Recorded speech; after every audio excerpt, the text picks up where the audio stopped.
One અને પર્યાવરણ મંત્રી અર્જુનભાઈ મોઢવાડિયાની પ્રેરક ઉપસ્થિતિમાં એક કાર્યક્રમ યોજાયો હતો, જેમાં પોરબંદરની પીએમ નવાપરા પ્રાથમિક શાળા ખાતે પ્રવેશોત્સવ અને કન્યા કેળવણી મહોત્સવની ઉજવણી કરાઈ હતી।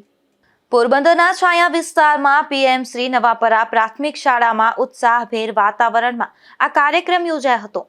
ત્યારે શાળાના આંગણે નવપ્રવેશી બાળકોના ચહેરા પર જોવા મળતી ખુશી અને વાલીઓની આંખમાં ઝળહળતો ગર્વ સમગ્ર કાર્યક્રમને વિશેષ ભાવાત્મક બનાવતો હતો।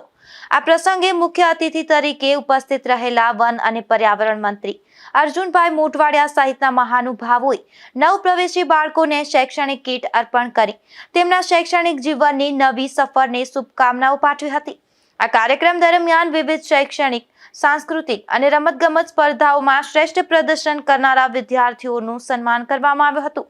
મંત્રીએ ચિંતા વ્યક્ત કરતા જણાવ્યું કે જો એક પણ બાળક શિક્ષણથી વંચિત રહી જાય તો તે દેશને પાછળ ધકેલે છે, તેથી દરેક બાળક ભણે તે આપણા સૌની સામૂહિક જવાબદારી છે।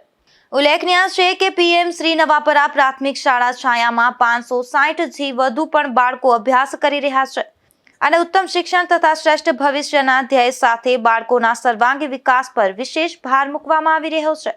કાર્યક્રમના અંતે દાતાઓનું સન્માન કરી ટ્રાફિક જાગૃતિના શપથ લઈ અને મંત્રી સહિતના મહાનુભાવો શાળા પ્રાંગણમાં વૃક્ષારોપણ કર્યું હતું। આ પ્રસંગે પોરબંદર મહાનગરપાલિકાના મેયર સાગરભાઈ મોદી સહિત શિક્ષકો, વાલીઓ અને મોટી સંખ્યામાં ગ્રામજનો ઉપસ્થિત રહ્યા હતા। નિપુલ પોપટ સાથે અશોક થાનકી, ગુજરાત ન્યૂઝ, પોરબંદર।